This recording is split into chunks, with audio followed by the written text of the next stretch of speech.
Welcome to burning issue. నవ్విపోదురుగాక నాకేంటి సిగ్గు అన్నట్లు తయారైంది ప్రస్తుత విపక్ష తీరు. కూటమి సర్కార్ ఒక బుల్డోజర్లా ముందుకు దూసుకెళ్తుంటే ఎదుర్కోలేక అడ్డదారులు తొక్కుతోందా? పొత్తుల మధ్య చిచ్చు పెట్టేందుకు తెర వెనుక మాస్టర్ స్కెచ్ గీస్తోందా? పవన్ కళ్యాణ్ ను టార్గెట్ చేస్తూ అమిత్ షా పేరుతో అల్లుతున్న కట్టుకథల వెనక అసలు వ్యూహం ఏంటి? ఈ పొలిటికల్ మైండ్ గేమ్ లో వైసీపీ ఆడుతున్న చీప్ పాలిటిక్స్ ఏ స్థాయికి చేరాయి? ఈ పొలిటికల్ సస్పెన్స్ థ్రిల్లర్ లో క్లైమాక్స్ ఏంటో ఇప్పుడు చూద్దాం.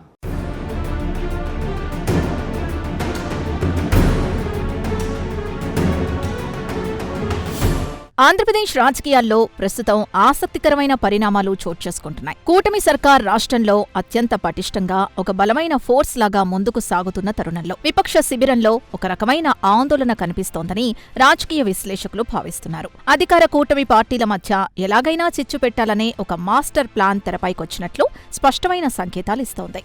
రాజకీయాల్లో విమర్శలు సహజమే అయినా ప్రస్తుతం వైసీపీ శ్రేణులు చేస్తున్నాయని చెబుతున్న చీప్ పాలిటిక్స్ తీవ్ర చర్చనీయాంశంగా మారాయి. ప్రజా సమస్యలపై పోరాడాల్సిన ప్రత్యర్థులు కేవలం కూటమి నేతల మధ్య గ్యాప్ క్రియేట్ చేయడమే ఏకైక ఎజెండాగా పెట్టుకుందా అనే అనుమానాలు బలంగా వినిపిస్తున్నాయి.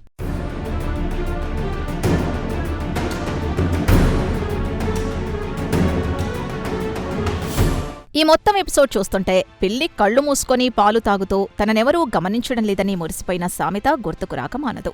సోషల్ మీడియా వేదికగా జరుగుతున్న ఈ మైండ్ గేమ్ వెనుక వైసీపీ సానుభూతి పరుల హిడెన్ ఎజెండా ఉందనేది స్పష్టంగా అర్థమవుతోంది. నేరుగా రాజకీయ యుద్ధం చేయలేక ఇలాంటి ఫేక్ నెరేటివ్స్ ద్వారా పొలిటికల్ మైలేజ్ పొందాలని చూస్తున్నారనేది ప్రధాన ఆరోపణ. కూటమి బలంగా ఉన్నంతకాలం తమ పప్పులు ఉడకవు అనే వాస్తవాన్ని వారు గ్రహించారు. అందుకే పార్టీల మధ్య ఉన్న చిన్న చిన్న కమ్యూనికేషన్ గ్యాప్స్ ని కూడా భూతద్దంలో చూపిస్తూ పెద్ద ఎత్తున విరుద్ధ ప్రచారానికి తెరలేపారు. ఈ సైలెంట్ కుట్రల్ని ప్రజలు కూడా చాలా నిశితంగా గమనిస్తున్నారు.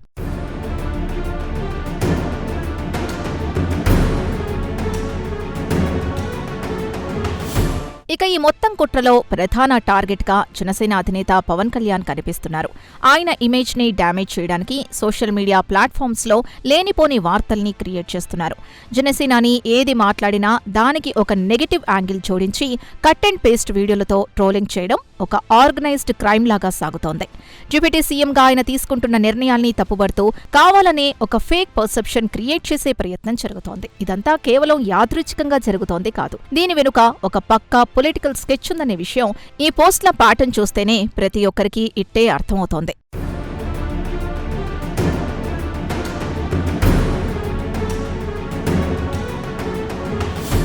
ఈ ఫేక్ ప్రచారాల పర్వంలోకి ఏకంగా బీజేపీ అగ్రనేత central home minister Amit Shah ప్రస్తావన తీసుకురావడం అత్యంత విస్మయం కలిగించే అంశం.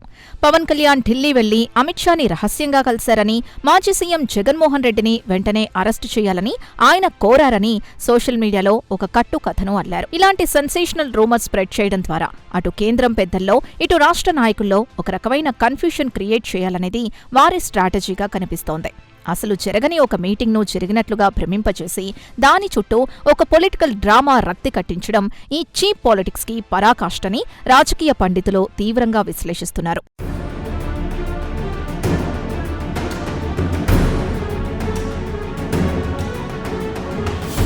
కేంద్ర మంత్రి అమిత్ షా పేరునే నేరుగా వాడుకున్నారంటే ఈ ఫేక్ న్యూస్ ఫ్యాక్టరీ ఎంత డేంజర్గా మారిందో అర్థమవుతుంది. మరి ఈ నెగిటివ్ ప్రచారానికి కూటమి నేతలు ఎలా చెక్ పెడుతున్నారు? గ్రౌండ్ లెవెల్లో జరుగుతున్న అసలు పోరాటం ఏంటో ఇప్పుడు విశ్లేషిద్దాం.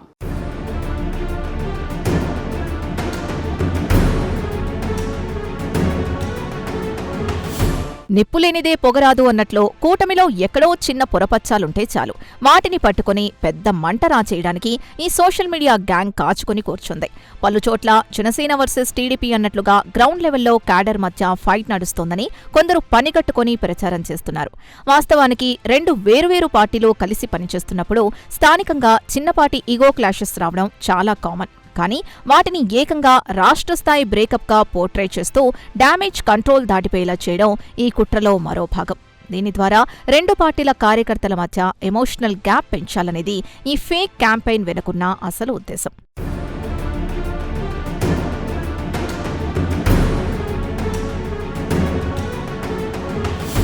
అయితే కూటమి నాయకత్వం ఈ పరిణామాల్ని చాలా లైట్గా తీసుకోకుండా ఎప్పటికప్పుడు అలర్ట్గానే ఉంటోంది. విభేదాలొచ్చినా వెంటనే సెట్రైట్ చేసుకుంటూ క్యాడర్కు సరైన దిశానిర్దేశం చేస్తున్నారు. ఏవైనా సమస్యలుంటే ఇంటర్నల్గా మాట్లాడుకోవాలి కానీ పబ్లిక్ ఫోరమ్స్లోకి వెళ్లకూడదనే స్ట్రిక్ట్ రూల్ని పాటిస్తున్నారు. సమన్వయ కమిటీల ద్వారా ఎప్పటికప్పుడు లోకల్ లీడర్ల మధ్య ఉన్న గ్యాప్స్ ఫిల్ చేస్తూ ట్రబుల్ షూటింగ్ చేస్తున్నారు. కూటమి పార్టీల మధ్య ఉన్న ఈ ప్రాక్టికల్ అండర్స్టాండింగ్ వల్లే ప్రత్యర్థులు పన్నుతున్న ఎన్ని వలలైనా సరే చిరిగిపోతున్నాయి. ఒకరికొకరు బ్యాకప్ ఇచ్చుకుంటూ ముందుకు సాగడం కూటమికున్న అతిపెద్ద ప్లస్ పాయింట్.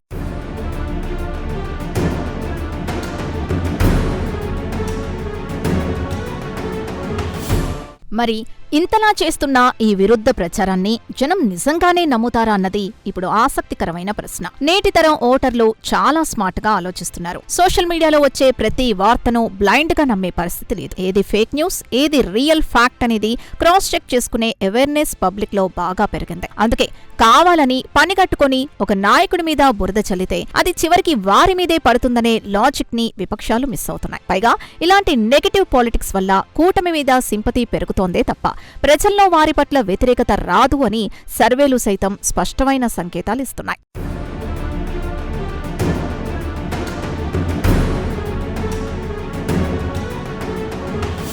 కూటమి పార్టీలను విడదీసే కుట్రలు ఇంత తీవ్రంగా జరగడానికి ప్రధాన కారణం వారి భయమే. రాబోయే ఎన్నికల నాటికి లేదా భవిష్యత్తులో జనసేన, బీజేపీ, టీడీపీ 3 పార్టీలు ఇలాగే ఐకమత్యంగా ఉంటే ఇక విపక్షానికి రాష్ట్రంలో స్పేస్ ఉండదనే ఆందోళన వారిలో స్పష్టంగా కనిపిస్తోంది. విడివిడిగా పోటీ చేస్తే ఎవరికి లాభం అనే లెక్కల కంటే కలిసుంటే తమకు ఎంత నష్టం అనే క్యాలిక్యులేషన్స్ వారిని ఎక్కువగా భయపెడుతున్నాయి. ఆ ఫ్రస్ట్రేషన్లోంచే ఇలాంటి చీప్ ట్రిక్స్ పుట్టుకొస్తున్నాయి. ఏమాత్రం అవకాశం దొరికినా మైండ్ వాష్ చేసి లీడర్ల మధ్య ఇగో ప్రాబ్లమ్స్ క్రియేట్ చేయడం ద్వారా కూటమి పునాదులు కదపాలని చూస్తున్నారు. కానీ వారి ఎత్తుగడలు బూమ్రాంగ్ అవుతున్నాయనేది గ్రౌండ్ రియాలిటీ.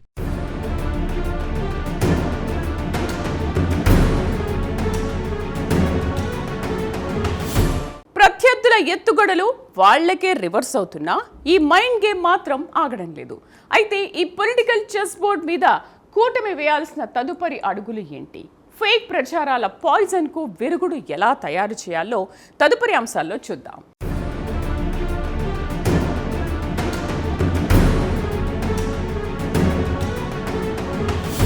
విపక్ష వైసీపీ ఆడుతున్న ఈ పొలిటికల్ చెస్లో కూటమి నేతలు కూడా అంతే జాగ్రత్తగా అడుగులు వేయాల్సిన అవసరం ఉంది. వాళ్లు రెచ్చగొట్టారు కదా అని తొందరపడి రియాక్ట్ అయితే వాళ్ల ట్రాప్లో పడినట్లే. ఏ ఇష్యూ మీదైనా స్పందించే ముందు లీడర్ల మధ్య ఒక మ్యూచువల్ అండర్స్టాండింగ్ ఉండాలి.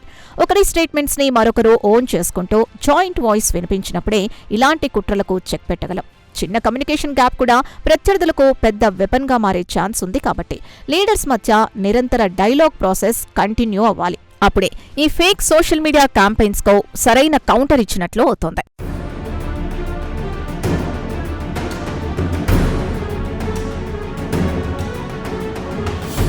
గోటితో పోయేదానికి గొడ్డలిదాకా ఎందుకు అన్నట్లు ఈ సోషల్ మీడియా ఫేక్ ప్రచారాల్ని ప్రారంభంలోనే తుంచేయాలి.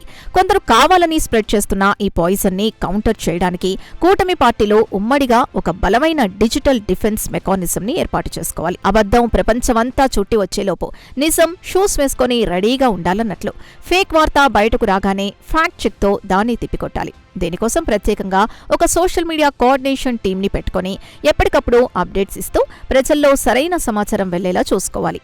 అప్పుడే ఈ నెగటివ్ నెరేటివ్కు బ్రేకులు వేయడం సాధ్యమవుతుంది.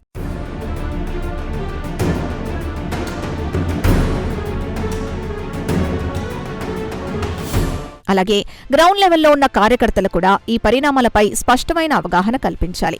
వాట్సాప్ గ్రూపుల్లో, ఫేస్బుక్లో వచ్చే పనికిమాలిన పోస్టుల్ని చూసి ఎమోషనల్ అవ్వకుండా వాటి వెనకున్న హిడెన్ ఎజెండాను అర్థం చేసుకునేలా వారిని ఎడ్యుకేట్ చేయాలి. సోషల్ మీడియాలో వచ్చే ప్రతిదానికి కౌంటర్ ఇవ్వడం కంటే మన పాజిటివ్ వర్క్ ని ఎక్కువగా ప్రొజెక్ట్ చేసుకోవడంపైనే ఫోకస్ పెట్టాలి. గవర్నమెంట్ చేస్తున్న వెల్ఫేర్ స్కీమ్స్, డెవలప్మెంట్ యాక్టివిటీస్ ని హైలైట్ చేయడం ద్వారా ఈ చీప్ పాలిటిక్స్ డైవర్షన్ కు సరైన సమాధానం చెప్పవచ్చు. కార్యకర్తలు ఎంత సంయమనంతో ఉంటే ఈ మైండ్ గేమ్ ఆడుతున్న వాళ్లకు అంత ఫ్రస్ట్రేషన్ పెరుగుతుంది.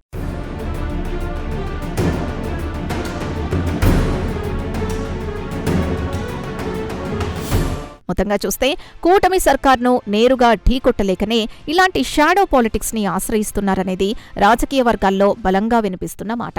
పవన్ కళ్యాణ్ ని టార్గెట్ చేయడం, అమిత్ షా పేరు వాడుకోవడం, కింది స్థాయిలో చిచ్చు పెట్టాలని చూడటం ఇవన్నీ ఆ ఫెయిల్యూర్ ఫ్రస్ట్రేషన్లోంచి పుట్టుకొచ్చిన కుట్రలే. అయితే కూటమి నేతలు చూపిస్తున్న మెచ్యూరిటీ, ఒకరికొకరు ఇచ్చుకుంటున్న సపోర్ట్ ఈ ప్రయత్నాలన్నిటినీ పటాపంచలు చేస్తున్నాయి. రాబోయే రోజుల్లో ఈ సోషల్ మీడియా దాడులు మరింత పెరిగే ఛాన్స్ ఉన్నందున మరింత అప్రమత్తంగా ఉంటూ ఒక స్ట్రాంగ్ టీం వర్క్తో ముందుకు వెళ్లడమే కూటమి ముందున్న ఏకైక మార్గమని విశ్లేషిస్తున్నారు.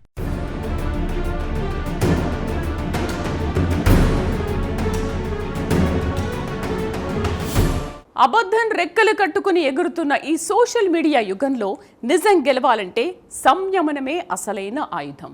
విపక్షాల ఫ్రస్ట్రేషన్ కుట్రలను కౌంటర్ చేయాలంటే కూటమికి కావాల్సింది కేవలం వ్యూహం మాత్రమే కాదు, ఉక్కులాంటి ఐక్యత. పన్నిన బలలన్నీ పటాపంచలవుతున్న వేళ ప్రజల మద్దతే అంతిమ తీర్పు. ఎవరెన్ని ఎత్తులు వేసినా నిలబడేదే గెలుస్తుంది, నిజమే గెలుస్తుంది. ఇది నేటి రాజకీయం నేర్పుతున్న అసలైన పాఠం.